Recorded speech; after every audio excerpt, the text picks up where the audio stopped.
सर्वत्र आसक्ति से रहित बुद्धि वाला, स्पृहा से सर्वथा रहित, जीते हुए अंतकरण वाला पुरुष, संन्यासीन सर्वस्व के न्यास की अवस्था में परम नैष्कर्म्य सिद्धि को प्राप्त होता है। यहाँ संन्यास और परम नैष्कर्म्य सिद्धि पर्याय हैं। यहाँ सांख्य योगी वहीं पहुँचता है जहाँ की निष्काम कर्मयोगी। यह उपलब्धि दोनों मार्गियों के लिए समान है। अब परम नैष्कर्म्य सिद्धि को प्राप्त हुआ पुरुष जैसे ब्रह्म को प्राप्त होता है, उसका संक्षेप में चित्रण करते हैं। सिद्धि प्राप्तो यथा ब्रह्म तथाप्नोति निबोध में समास्य नैव कौन्तेय निष्ठा ज्ञानस्य या परा। 50 कौन्तेय, जो ज्ञान की परानिष्ठा है, पराकाष्ठा है, उस परम सिद्धि को प्राप्त हुआ पुरुष ब्रह्म को जैसे प्राप्त होता है, उस विधि को तू मुझसे संक्षेप में जान। अगले श्लोक में वही विधि बता रहे हैं, ध्यान दें। बुद्ध्या विशुद्धया युक्तो धृत्यात्मान नियम्य शब्दादीन विषयान् त्यक्त्वा रागद्वेषो वियुधस्य च। 51 विविक्त सेवी लघ्वाशी यत्वा कायमानस ध्यानयोग परो नित्यम वैराग्यम समुपाश्रित। 52 अर्जुन, विशेष रूप से शुद्ध बुद्धि से युक्त, एकांत और शुभदेश का सेवन करने वाला, साधना में जितना सहायक हो उतना ही आहार करने वाला, जीते हुए मन, वाणी और शरीर वाला, दृढ़ वैराग्य को भली प्रकार प्राप्त हुआ पुरुष, निरंतर ध्यान योग के परायण और ऐसी धारणा से युक्त अर्थात इसी सब को धारण करने वाला तथा अंतकरण को वश में करके शब्दादिक विषयों को त्याग कर राग द्वेष को नष्ट करके तथा अहंकार बलम दर्प कामम क्रोध परिग्रहम विमुच्य निर्मम शांतो ब्रह्मभूयाय कल्पते। 53 अहंकार, बल, घमंड, काम, क्रोध, बाह्य वस्तुओं और आंतरिक चिंतनों का त्याग कर ममता रहित और शांत अंतकरण हुआ पुरुष परब्रह्म के साथ एकीभाव होने के लिए योग्य होता है। आगे देखें। ब्रह्मभूत प्रसन्नात्मा न शोचति न कांक्षति सम सर्वेषु भूतेषु मद्भक्तिं लभते पराम। 54 ब्रह्म के साथ एकीभाव होने की योग्यता वाला वह प्रसन्नचित पुरुष न तो किसी वस्तु के लिए शोक करता है और न किसी की आकांक्षा ही करता है। सब भूतों में संभाव हुआ वह भक्ति की पराकाष्ठा पर है। भक्ति अपना परिणाम देने की स्थिति में है जहाँ ब्रह्म में प्रवेश मिलता है। अब भक्त्या माम विजानाति यावान्यश्चास्मि तत्त्वात् ततो मा तत्त्वतो ज्ञात्वा विश्यते तदनन्तरम्। 55 उस पराभक्ति के द्वारा वह मुझे तत्व से भली प्रकार जानता है। वह तत्व है क्या? मैं जो और जिस प्रभाव वाला हूँ, अजर अमर शाश्वत जिन अलौकिक गुणधर्मों वाला हूँ, उसे जानता है और मुझे तत्व से जानकर तत्काल ही मुझ में प्रवेश कर जाता है।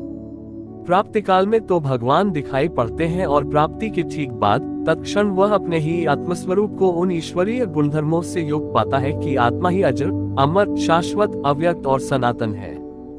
दूसरे अध्याय में योगेश्वर श्री कृष्ण ने कहा आत्मा ही सत्य है, सनातन है, अव्यक्त और अमृत स्वरूप है, किंतु इन विभूतियों से युक्त आत्मा को केवल तत्वदर्शियों ने देखा।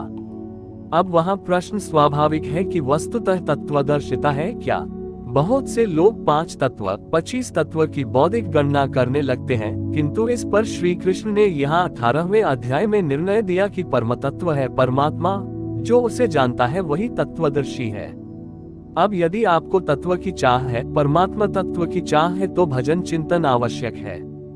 यहाँ श्लोक 49 से 55 तक योगेश्वर श्री कृष्ण ने स्पष्ट किया कि संन्यास मार्ग में भी कर्म करना है। उन्होंने कहा संन्यासेन संन्यास के द्वारा अर्थात ज्ञान योग के द्वारा कर्म करते करते इच्छा रहित, आसक्ति रहित तथा जीते हुए शुद्ध अंतकरण वाला पुरुष जिस प्रकार नैष्कर्म्य की परम सिद्धि को प्राप्त होता है, उसे संक्षेप में कहूंगा।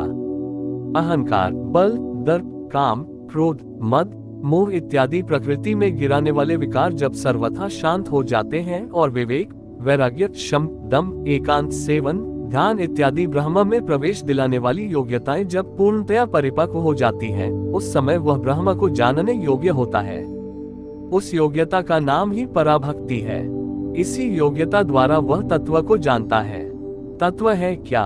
मुझे जानता है भगवान जो है, जिन विभूतियों से युक्त है उसे जानता है और मुझे जानकर तत्क्षण मुझ में ही स्थित हो जाता है। अर्थात ब्रह्म तत्व, ईश्वर, परमात्मा और आत्मा एक दूसरे के पर्याय है। एक की जानकारी के साथ ही इन सब की जानकारी हो जाती है। यही परम सिद्धि, परम गति, परमधाम भी है। अतः गीता का दृढ़ निश्चय है कि संन्यास और निष्काम कर्मयोग दोनों ही परिस्थितियों में परम नैष्कर्म्य सिद्धि को पाने के लिए नियत कर्म चिंतन अनिवार्य है। अब तक तो सन्यासी के लिए भजन चिंतन पर बल दिया और अब समर्पण कहकर उसी वार्ता को निष्काम कर्मयोगी के लिए भी कहते हैं। सर्वकर्माण्यपि सदा कुर्वाणो मद्व्यपाश्रय मत्प्रसादाद्वाप्नोति शाश्वतम पद्मव्ययम्। 56 मुझ पर विशेष रूप से आश्रित हुआ पुरुष संपूर्ण कर्मों को सदा करता हुआ, लेश मात्र भी त्रुटि न रखकर करता हुआ मेरे कृपा प्रसाद से शाश्वत अविनाशी परम पद को प्राप्त होता है। कर्म वही है नियत कर्म यज्ञ की प्रक्रिया। पूर्ण योगेश्वर सद्गुरु के आश्रित साधक उनके कृपा प्रसाद से शीघ्र पा जाता है। अतः उसे पाने के लिए समर्पण आवश्यक है। चेतसा सर्वकर्माणि मयि सन्न्यस्य मत्पद बुद्धियोग मुपाश्रित्य मच्चित सततम भाव। 57 अतः अर्जुन, संपूर्ण कर्मों को जितना कुछ तुझसे बन पड़ता है मन से मुझे अर्पित करके अपने भरोसे नहीं बल्कि मुझे समर्पण करके मेरे परायण हुआ बुद्धियोग अर्थात योग की बुद्धि का अवलंबन करके निरंतर मुझमें चित लगा। योग एक ही है जो सर्वथा दुखों का अंत करने वाला और परम तत्व परमात्मा में प्रवेश दिलाने वाला है। उसकी क्रिया भी एक ही है यज्ञ की प्रक्रिया जो मन तथा इंद्रियों के संयम श्वास प्रश्वास तथा ध्यान इत्यादि पर निर्भर है, जिसका परिणाम भी एक ही है यान्ति ब्रह्म सनातनम। इसी पर आगे कहते हैं मच्चित सर्वदुर्गानि मत्प्रसादात् तरिष्यसि अत चेत्वम अहंकारान् श्रोष्यसि विनक्ष्यसि। 58 इस प्रकार मुझ में निरंतर चित्त को लगाने वाला होकर तू मेरी कृपा से मन और इंद्रियों के संपूर्ण दुर्गों को अनायास ही तर जाएगा। इंद्रिय द्वार झरोखा नाना तह तह सुर बैठे करी थाना आवत देखिन विषय बयारी ते हठी देही कपाट उघारी।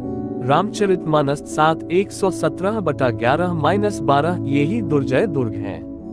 मेरी कृपा से तू इन बाधाओं का अतिक्रमण कर जाएगा, किंतु यदि अहंकार के कारण मेरे वचनों को नहीं सुनेगा तो विनष्ट हो जाएगा, परमार्थ से च्युत हो जाएगा। इस बिंदु को योगेश्वर ने कई बार दृढ़ाया है। देखे 16:1-8-19 17:5-6 16/23 में वे कहते हैं इस शास्त्र विधि को त्याग कर अन्य विधियों से जो भजते हैं उनके जीवन में न सुख है, न शांति है, न सिद्धि है और न परमगति ही है, वह सबसे भ्रष्ट हो जाता है। यहाँ कहते हैं यदि अहंकारवश तू मेरी बात नहीं सुनेगा तो विनष्ट हो जाएगा।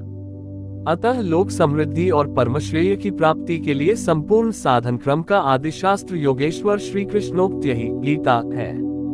पुनः इसी पर बल देते हैं यदहंकारमाश्रित्य न योत्स्य इति मन्यसे मिथ्येष व्यवसायस्ते प्रकृतिस्त्वा नियोक्ष्यति। 59 जो तू अहंकार का आश्रय लेकर ऐसा मानता है कि युद्ध नहीं करूंगा तो ये तेरा निश्चय मिथ्या है, क्योंकि तेरा स्वभाव तुझे बलात् युद्ध में लगा देगा।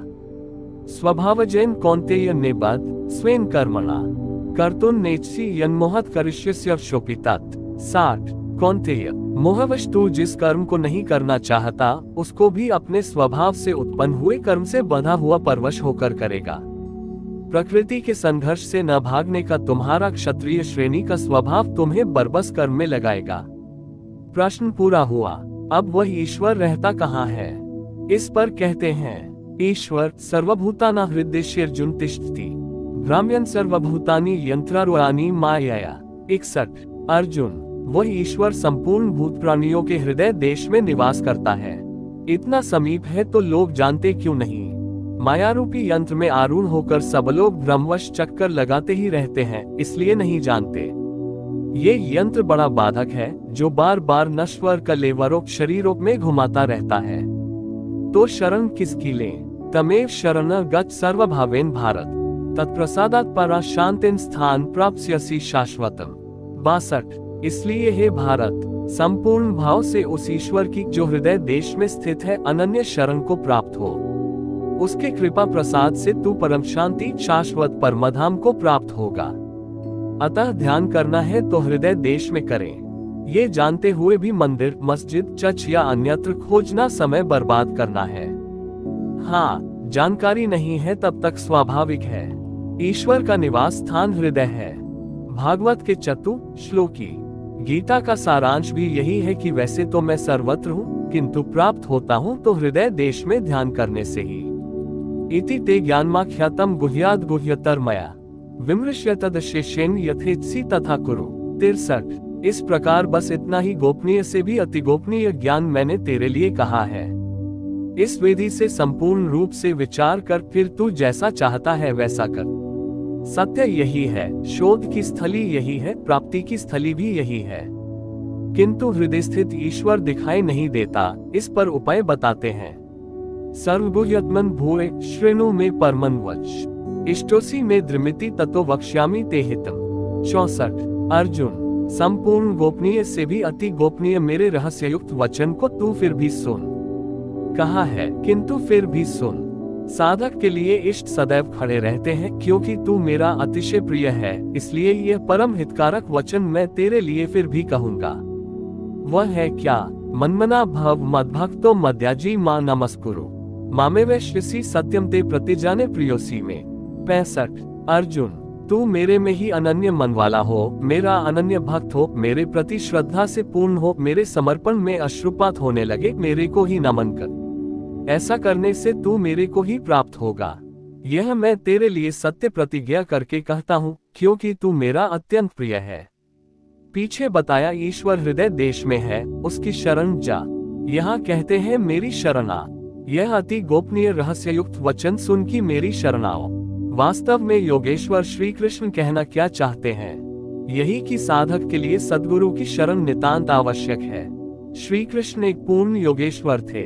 अब समर्पण की विधि बताते हैं। सर्वधर्मान परित्यज्य मामेकं शरणं व्रज अहम त्वा सर्वपापेभ्यो मोक्षयिष्यामि मा शुच। 66। संपूर्ण धर्मों को त्याग कर, अर्थात मैं ब्राह्मण श्रेणी का करता हूँ या शूद्र श्रेणी का, क्षत्रिय हूँ अथवा वैश्य, इसके विचार को त्याग कर केवल एक मेरी अनन्य शरण को प्राप्त हो। मैं तुझे संपूर्ण पापों से मुक्त कर दूंगा। तू शोक मत कर। इन सब ब्राह्मण, क्षत्रिय इत्यादि वर्णों का विचार न कर कि इस कर्म पथ में किस स्तर का हूँ। जो अनन्य भाव से शरण हो जाता है, सिवाय इष्ट के अन्य किसी को नहीं देखता, उसका क्रमशः वर्ण परिवर्तन, उत्थान तथा पूर्ण पापों से निवृत्ति, मोक्ष की जिम्मेदारी वह इष्ट सद्गुरु स्वयं अपने हाथों में ले लेते हैं। प्रत्येक महापुरुष ने यही कहा। शास्त्र जब लिखने में आता है तो लगता है कि यह सबके लिए है, किंतु है वस्तुतः श्रद्धावान के लिए ही। अर्जुन अधिकारी था, अतः उसे बल देकर कहा। अब योगेश्वर स्वयं निर्णय देते हैं कि इसके अधिकारी कौन है। इदम ते नात्पस्काय नाभक्ताय कदाचन न चाशुश्रुष्वे वाच्यम न च मायोभ्य सुयति। 67। अर्जुन, इस प्रकार तेरे हित के लिए कहे इस गीता के उपदेश को किसी काल में भूलकर भी न तो तपरहित मनुष्य के प्रति कहना चाहिए, न भक्ति रहित के प्रति कहना चाहिए, न बिना सुनने की इच्छा वाले के प्रति कहना चाहिए, और जो मेरी निंदा करता है, ये दोष है, वह दोष है, इस प्रकार आलोचना करता है, उसके प्रति भी नहीं कहना चाहिए। प्रश्न स्वाभाविक है, तब कहा किससे जाए? जैसा भगवान अध्याय 2/52-53 में कह आए हैं कि अर्जुन, जब तेरी बुद्धि मोहरूपी दलदल को पार कर लेगी, तभी तू जो सुनने योग्य है उसे सुन सकेगा और सुने हुए के अनुसार वैराग्य को प्राप्त हो सकेगा।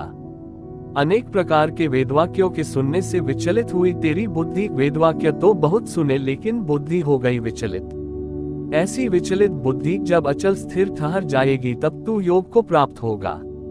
अर्जुन को सुनने योग्य बनाने के लिए भगवान को भी उससे प्रतीक्षा करानी पड़ी, और यहाँ जिनमें तप अर्थात इंद्रियों को इष्ट के अनुरूप तपाने की क्षमता नहीं है, भक्ति अर्थात समर्पण नहीं है, सुनने की उत्कंठा नहीं है, जिससे सुनना है उसके प्रति विश्वास नहीं है, ऐसे संशययुक्त व्यक्ति की बुद्धि में अभी उपदेश ग्रहण करने की क्षमता नहीं है।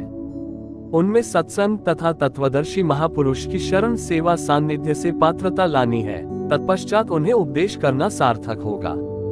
किंतु अभी कहा किससे जाए? इस पर कहते हैं, य इमन परमन गुह्यम मद्भक्तेष्वभिधास्यति भक्तिन मयि परा कृत्वा मामेवैश्यत्य संशय। 68। जो इस परम गोपनीय गीता ज्ञान को मेरे भक्तों में कहेगा, वह मेरी पराभक्ति को प्राप्त कर मुझे प्राप्त होगा, इसमें कोई संशय नहीं है। अर्थात वह भक्त मुझे ही प्राप्त होगा जो सुन लेगा, क्योंकि उपदेश को भली प्रकार सुनकर हृदयगम कर लेगा तो उस पर चलेगा तथा पार पा जाएगा। अब उस उपदेशकर्ता के लिए कहते हैं, न च तस्मान् मनुष्येषु कश्चिन में प्रियकृतम् भवेता न च मे तस्मादन्य प्रियत्रो भुवि। 69। न तो उससे बढ़कर मेरा अतिशय प्रिय कार्य करने वाला मनुष्यों में कोई है और न उससे बढ़कर मेरा अत्यंत प्यारा पृथ्वी में दूसरा कोई होगा। किससे? जो मेरे भक्तों में मेरा उपदेश करेगा, उनको उधर उस पथ पर चलाएगा, क्योंकि कल्याण का यही एक स्रोत है, राजमार्ग है। अब देखें अध्ययन। अध्येष्यते च ईमन धर्म्यम संवादमावयो ज्ञान यज्ञेन तेना हमिष्ट स्यामिति में मति। 70। जो पुरुष इस धर्म में हम दोनों के संवाद का अध्येष्यते भली प्रकार मनन करेगा, उसके द्वारा मैं ज्ञान यज्ञ से पूजित होऊंगा, अर्थात ऐसा यज्ञ जिसका परिणाम ज्ञान है, जिसका स्वरूप पीछे बताया गया है, जिसका तात्पर्य है साक्षात्कार के साथ मिलने वाली जानकारी, ऐसा मेरा निश्चित मत है। श्रद्धावान अनसूयश्च शृणुयात् यो न सोपि मुक्त शुभलोकान प्राप्नुयात् पुण्य कर्म नाम। 71। जो पुरुष श्रद्धा से युक्त और ईर्ष्या रहित होकर केवल सुनेगा, वह भी पापों से मुक्त होकर उत्तम कर्म करने वालों के श्रेष्ठ लोकों को प्राप्त होगा। अर्थात करते हुए भी पार न लगे तो सुना भर करे, उत्तम लोक तब भी है, क्योंकि वह चित्त में उन उपदेशों को ग्रहण तो करता है। यहाँ 67 से 71 तक 5 श्लोकों में भगवान श्री कृष्ण ने ये बताया कि गीता का उपदेश अधिकारियों को नहीं कहना चाहिए, किंतु जो श्रद्धावान है उससे अवश्य कहना चाहिए। जो सुनेगा वह भक्त मुझे प्राप्त होगा, क्योंकि अति गोपनीय कथा को सुनकर पुरुष चलने लगता है। जो भक्तों में कहेगा उससे अधिक प्रिय करने वाला मेरा कोई नहीं है। जो अध्ययन करेगा उसके द्वारा मैं ज्ञान यज्ञ से पूजित होऊंगा। यज्ञ का परिणाम ही ज्ञान है। जो गीता के अनुसार कर्म करने में असमर्थ है, किंतु श्रद्धा से मात्र सुनेगा, वह भी पुण्य लोकों को प्राप्त होगा। इस प्रकार भगवान श्री कृष्ण ने इसके कहने, सुनने तथा अध्ययन का फल बताया। प्रश्न पूरा हुआ। अब अंत में वे अर्जुन से पूछते हैं कि कुछ समझ में आया। कच्चिदे तच्छ्रुत पार्थ त्वयैकाग्रेण चेतसा कच्चिद ज्ञान सम्मोह प्रनष्टस्ते धनंजय। 72। हे पार्थ, क्या मेरा यह वचन तूने एकाग्रचित होकर सुना? क्या तेरा अज्ञान से उत्पन्न मोह नष्ट हुआ? इस पर अर्जुन बोला। अर्जुन उवाच नष्टो मोह स्मृतिर्लब्धा त्वत्प्रसादान्मयाच्युत स्थितोस्मि गतसंदेह करिष्ये वचन तव। 73। अच्युत, आपकी कृपा से मेरा मोह नष्ट हो गया है, मुझे स्मृति प्राप्त हुई है। जो रहस्यमय ज्ञान मनु ने स्मृति परंपरा से चलाया, उसी को अर्जुन ने प्राप्त कर लिया। अब मैं संशयरहित हुआ स्थित हूँ और आपकी आज्ञा का पालन करूंगा। जबकि सैन्य निरीक्षण के समय दोनों ही सेनाओं में स्वजनों को देख अर्जुन व्याकुल हो गया था। उसने निवेदन किया, गोविंद, स्वजनों को मारकर हम कैसे सुखी होंगे? ऐसे युद्ध से शाश्वत कुलधर्म नष्ट हो जाएगा, पिंडदक क्रिया लुप्त हो जाएगी, वर्ण संकर उत्पन्न होगा। हम लोग समझदार होकर भी पाप करने को उद्यत हुए हैं, क्यों न इससे बचने के लिए उपाय करें?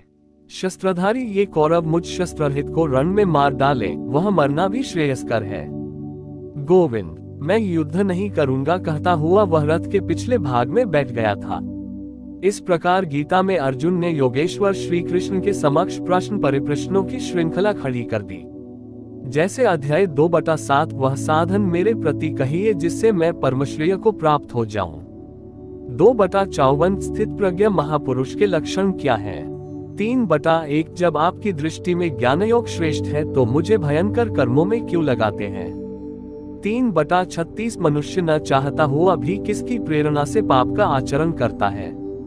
4/4 आपका जन्म तो अब हुआ है और सूर्य का जन्म बहुत पुराना है, तो मैं ये कैसे मान लूं कि कल्प के आदि में इस योग को आपने सूर्य के प्रति कहा था? 5/1 कभी आप सन्यास की प्रशंसा करते हैं तो कभी निष्काम कर्म की। इनमें से एक निश्चय करके कहिए जिससे मैं परमश्रेय को प्राप्त कर लूं। 6/35 मन चंचल है, फिर शिथिल प्रयत्न वाला श्रद्धावान पुरुष आपको न प्राप्त होकर किस दुर्गति को प्राप्त होता है? 8/1-2 गोविंद, जिसका आपने वर्णन किया वो ब्रह्म क्या है? वह अध्यात्म क्या है? अधिदैव अधिभूत क्या है? इस शरीर में अधियज्ञ कौन है? वह कर्म क्या है? अंत समय में आप किस प्रकार जानने में आते हैं? 7 प्रश्न किए। अध्याय 10/17 में अर्जुन ने जिज्ञासा की कि निरंतर चिंतन करता हुआ मैं किन किन भावों द्वारा आपका स्मरण करूं।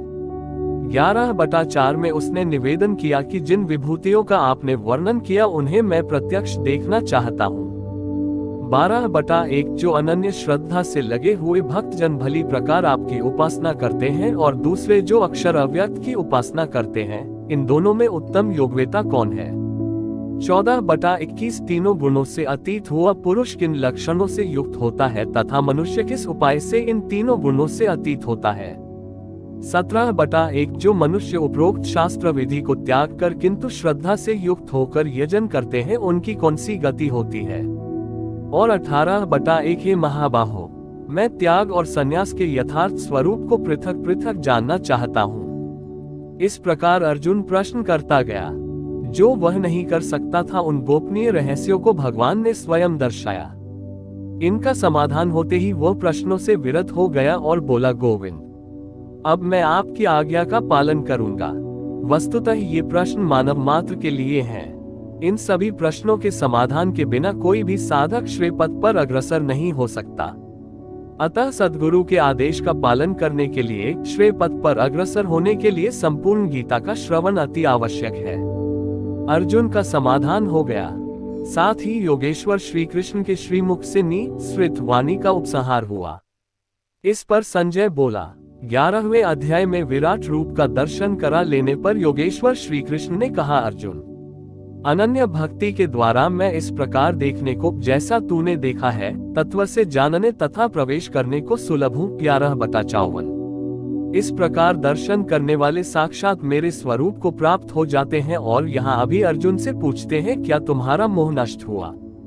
अर्जुन ने कहा, मेरा मोह नष्ट हो गया, मैं अपनी स्मृति को प्राप्त हो गया हूँ। आप जो कहते हैं वही करूँगा।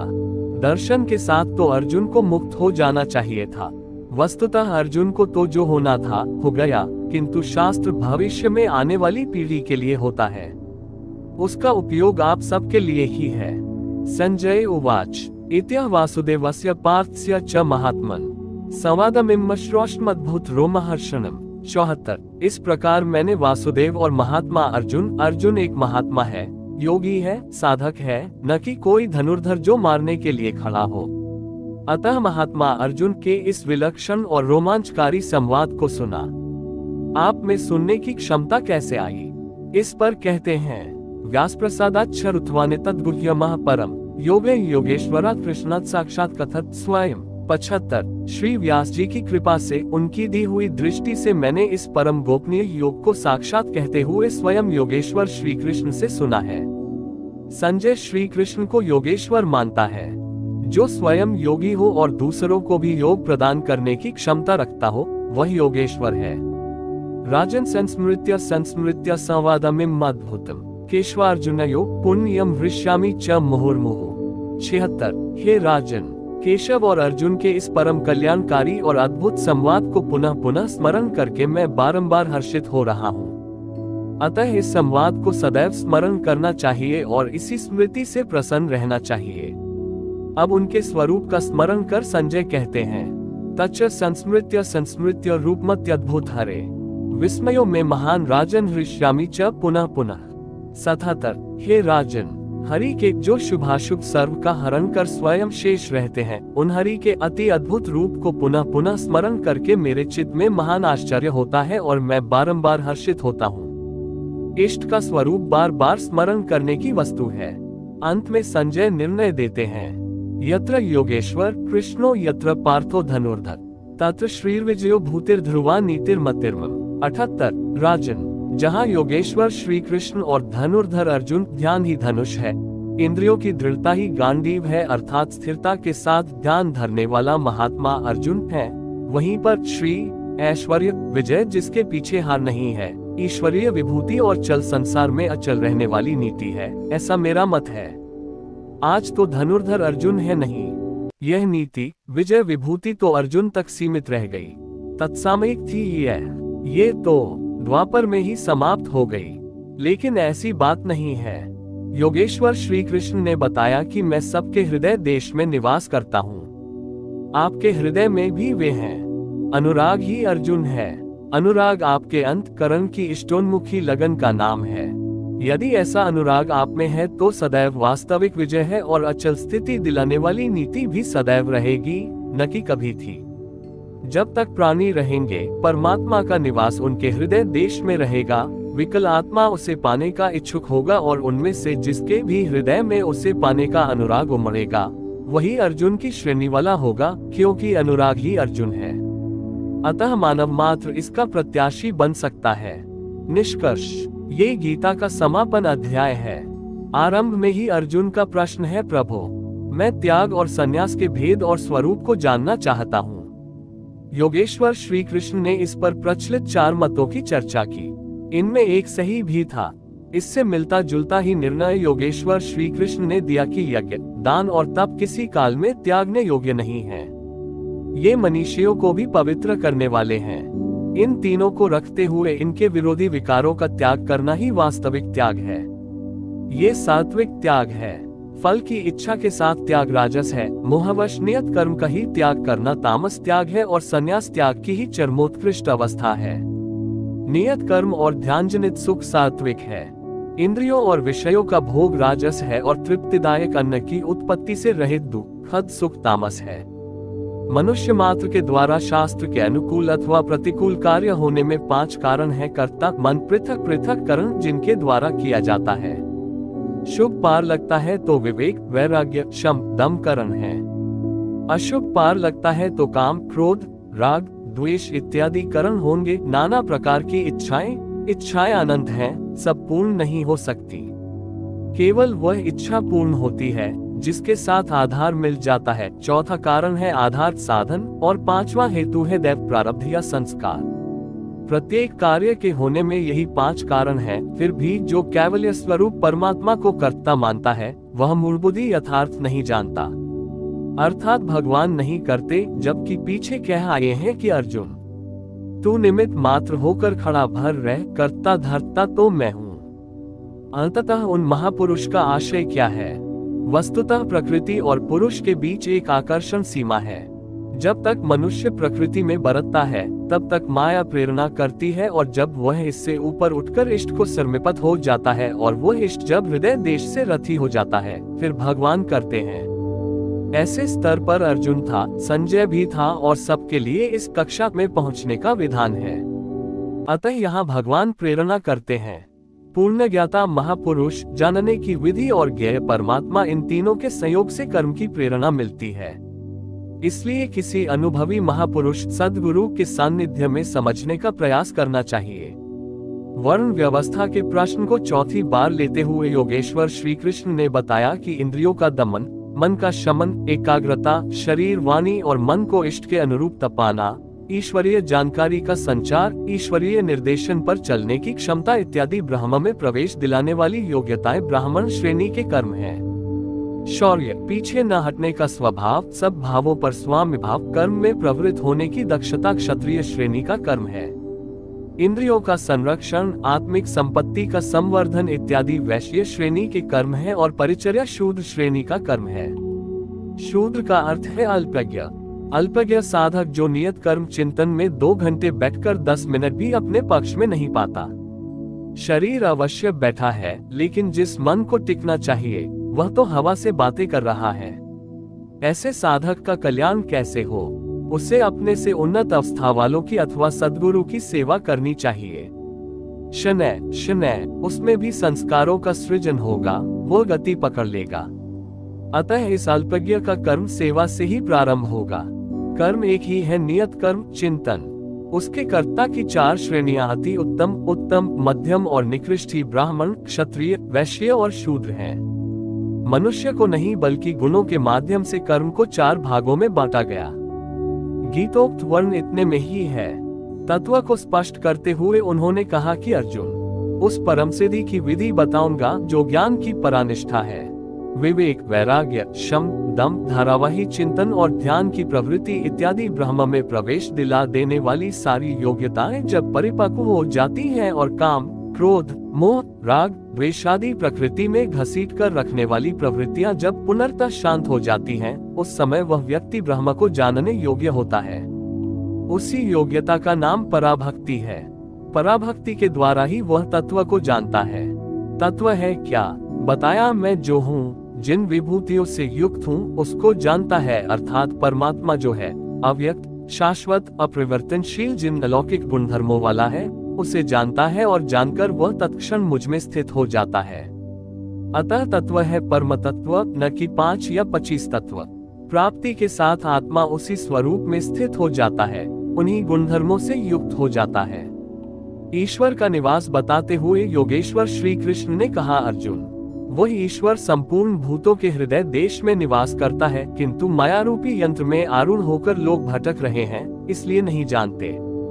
अतः अर्जुन, तू हृदय में स्थित उस ईश्वर की शरण जा। इससे भी गोपनीय एक रहस्य और है कि संपूर्ण धर्मों की चिंता छोड़कर तू मेरी शरण में आ, तू मुझे प्राप्त होगा।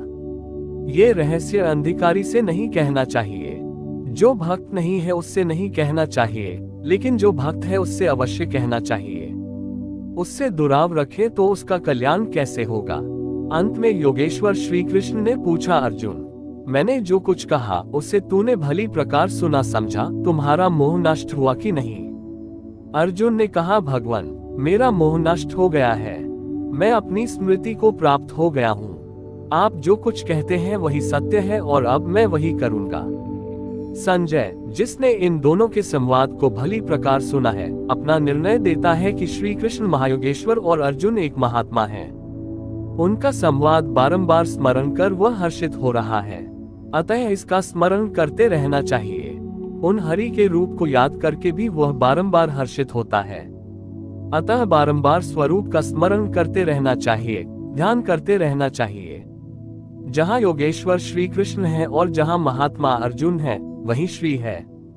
विजय विभूति और ध्रुवनीति भी वही है। सृष्टि की नीतियां आज है तो कल बदलेंगी। ध्रुव तो एकमात्र परमात्मा है, उसमें प्रवेश दिलाने वाली नीति ध्रुवनीति भी वही है। यदि श्री कृष्ण और अर्जुन को द्वापरकालीन व्यक्ति विशेष मान लिया जाए, तब तो आज न अर्जुन है और न श्री कृष्ण। आपको न विजय मिलनी चाहिए और न विभूति, तब तो गीता आपके लिए व्यर्थ है। लेकिन नहीं, श्री कृष्ण एक योगी थे, अनुराग से पूरित हृदय वाला महात्मा ही अर्जुन है। ये सदैव रहते हैं और रहेंगे। श्री कृष्ण ने अपना परिचय देते हुए कहा कि मैं हूँ तो अव्यक्त, लेकिन जिस भाव को प्राप्त हूँ वही ईश्वर सबके हृदय देश में निवास करता है। वह सदैव है और रहेगा। सबको उसकी शरण जाना है। शरण जाने वाला ही महात्मा है, अनुरागी है और अनुराग ही अर्जुन है। इसके लिए किसी स्थित प्रज्ञ महापुरुष की शरण जाना नितांत आवश्यक है, क्योंकि वही इसके प्रेरक हैं। इस अध्याय में संन्यास का स्वरूप स्पष्ट किया गया कि सर्वस्व का न्यास ही संन्यास है। केवल बाना धारण कर लेना संन्यास नहीं है, बल्कि इसके साथ एकांत का सेवन करते हुए नियत कर्म में अपनी शक्ति समझकर अथवा समर्पण के साथ सतत प्रयत्न अपरिहार्य है। प्राप्ति के साथ संपूर्ण कर्मों का त्याग ही संन्यास है, जो मोक्ष का पर्याय है। यही संन्यास की पराकाष्ठा है। अतः ओम तत्सदिति श्रीमद्भगवद्गीतासु उपनिषत्सु ब्रह्मविद्यायां योगशास्त्रे श्रीकृष्णार्जुन संवादे संन्यास योगो नामाष्टादशोऽध्याय। 18। इस प्रकार श्रीमद्भगवद्गीता रूपी उपनिषद एवं ब्रह्मविद्या तथा योग शास्त्र विषयक श्री कृष्ण और अर्जुन के संवाद में संन्यास योग नामक 18वां अध्याय पूर्ण होता है। इति श्रीमद्परमहंस परमानंदस्य शिष्य स्वामी गणानंद कृते श्रीमद्भगवद्गीताया यथार्थ गीता भाष्ये संन्यास योगो नामाष्टादशोऽध्याय। 18।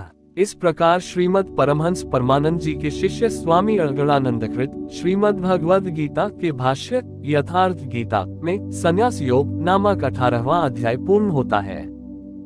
हरि ओम तत्सत।